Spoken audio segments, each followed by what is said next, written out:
بسم اللہ الرحمن الرحیم۔ آدم علیہ السلام کی پیدائش، فرشتوں کے سجدے کا حکم، شیطان کا انکار۔ اللہ تعالیٰ نے آدم کو مٹی سے پیدا کیا اور ان کی خمیر تیار ہونے سے پہلے ہی اس نے فرشتوں کو یہ خبر دی کہ وہ بہت جلد مٹی سے ایک مخلوق پیدا کرنے والا ہے جو بشر کہلائے گی اور زمین میں ہماری خلافت کا شرف حاصل کرے گی۔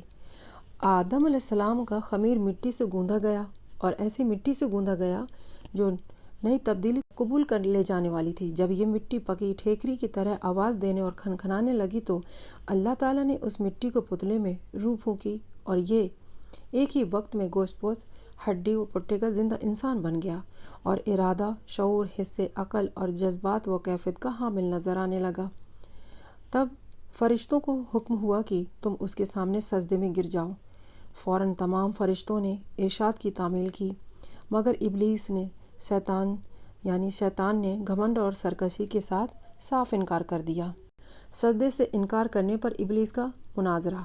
اللہ تعالیٰ اگرچہ غیب کا علم رکھنے والا اور دلوں کے بھید تک جاننے والا ہے اور پریزنٹ، پاسٹ اور فیوچر سب کچھ اللہ بہت اچھے سے جانتا ہے، سب اس کے لیے برابر ہے، مگر اس نے امتحان اور آزمائش کے لیے ابلیس سے سوال کیا، کس بات نے جھکنے سے تمہیں روکا؟ کس بات نے جھکنے سے روکا جبکہ میں نے حکم دیا تھا۔ یہ سورۃ الاعراف آیت نمبر 12 کا ترجمہ ہے۔ ابلیس نے جواب دیا، اس بات نے کہ میں آدم سے بہتر ہوں، تو نے مجھے آگ سے پیدا کیا اور اسے مٹی سے۔ شیطان کا مقصد یہ تھا کہ میں آدم سے افضل ہوں، اس لیے کہ اللہ نے مجھ کو آگ سے بنایا ہے، اور اگر بلندی اور برتری چاہتی ہے اور آدم خاکی مخلوق، بھلا خاک کو آگ سے کیا نسبت؟ میں تمام حالاتوں میں آدم سے بہتر ہوں، اس لیے وہ مجھے سجدہ کرے، نہ کہ میں اس کے سامنے سجدہ کروں۔ شیطان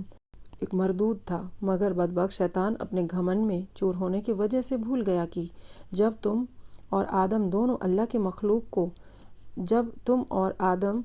کی مخلوق ہو تو مخلوق کی حقیقت خالق سے بہتر خود اور مخلوق بھی نہیں جان سکتی۔ وہ اپنے گھمنڈ اور غرور میں یہ نہ سمجھ سکا کہ مرتبہ کی بلندی اور پستی اس مادے کی بنیاد پر نہیں جس سے کسی مخلوق کا خمیر تیار کیا گیا ہے، بلکہ اس کی ان صفتوں پر ہے جو کائنات کے پیدا کرنے والے نے اس کے اندر رکھ دیے ہیں۔ بہرحال شیطان کا جواب چونکہ گھمنڈ اور غرور کی جہالت میں قائم تھا، اس لیے اللہ تعالیٰ نے اس پر واضح کر دیا کہ جہالت سے پیدا ہونے والے گھمنڈ و غرور نے تجھ کو اتنا اندھا کر دیا ہے کہ تو اپنے پیدا کرنے والے کے حق احترام سے بھی منکر ہو گیا، اس لیے مجھ کو ظالم قرار دیا۔ پس تو اب اس سرکشی کی وجہ سے ابدی ہلاکت کا حقدار ہے، اور یہی تیرے عمل کا قدرتی بدلہ ہے۔ ابلیس نے مہلت طلب کی۔ ابلیس نے جب دیکھا کہ کائنات کے پیدا کرنے والے کے حکم کے خلاف کرنے، تکبر اور اللہ پر ظلم کے الزام نے ہمیشہ کے لیے مجھ کو اللہ رب العالمین کے آغوش رحمت سے مردود اور جنت سے محروم کر دیا، تو توبہ اور ندامت کی جگہ اللہ سے یہ درخواست کی کہ قیامت آنے تک مجھ کو مہلت دے اور اس لمبی مدت کے لیے زندگی کی رسی لمبی کر دے۔ یہ مہلت مانگی شیطان نے اللہ سبحانہ وتعالیٰ سے۔ اللہ کی حکمت کا تقاضا بھی یہی تھا، اس لیے اس کی درخواست منظور کر لی گئی۔ یہ سن کر اب اس نے پھر ایک بار اپنی شیطانی کا مظاہرہ کیا، کہنے لگا،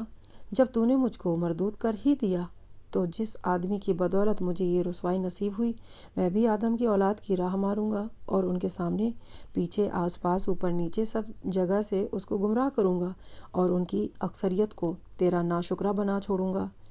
البتہ تیرے مخلص بندے میرے فریب کے تیر سے گھائل نہ ہو سکیں گے۔ اللہ نے فرمایا، ہم کو اس کی کیا پرواہ، ہماری فطرت کا قانون مکافات عمل اور پاداش عمل اٹل قانون ہے، پس جو جیسا کرے گا ویسا اس کو ملے گا، اور جو بنی آدم مجھ سے روگردانی کرے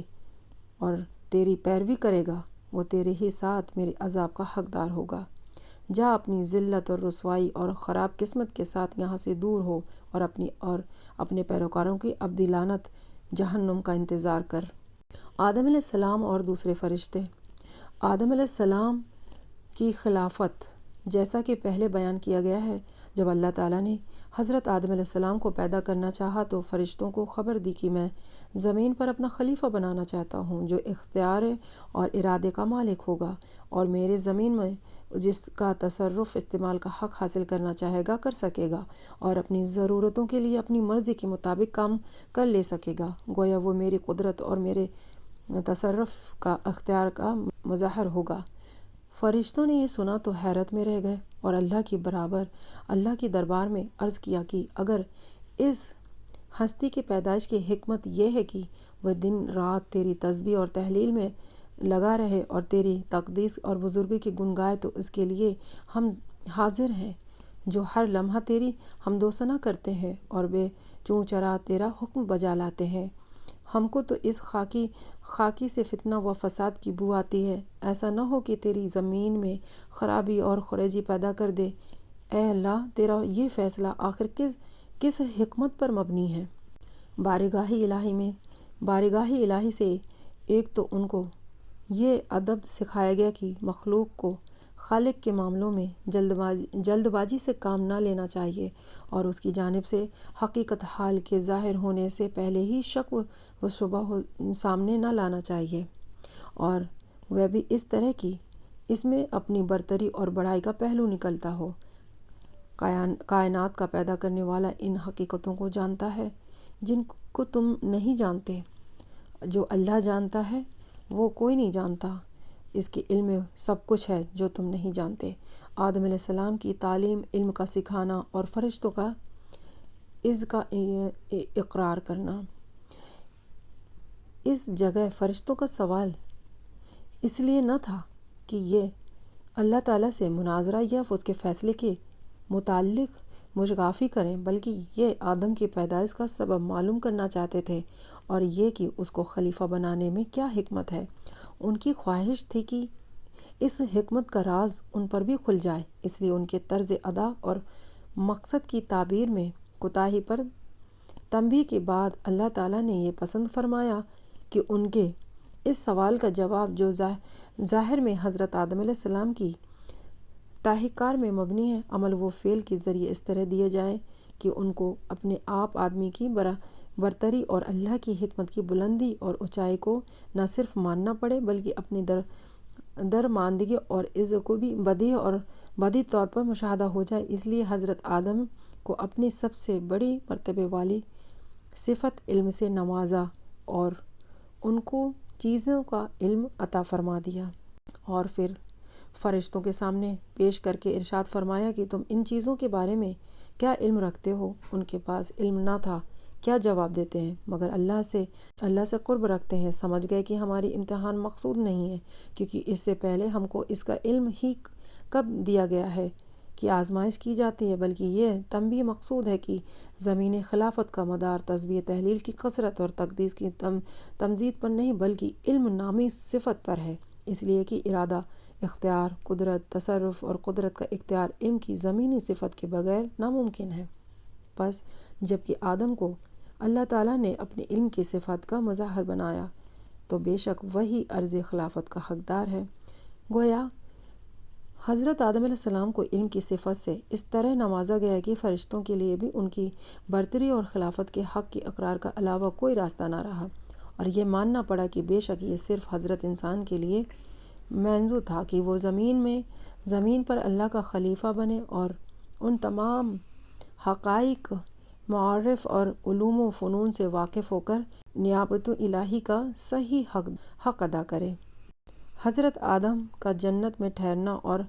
حوا کا جوزہ بننا۔ حضرت آدم علیہ السلام ایک مدت تک اکیلے زندگی بسر کرتے رہے، مگر اپنی زندگی اور راحت و سکون میں ایک وحشت اور خالی پن محسوس کرتے رہے، اور ان کی طبیعت اور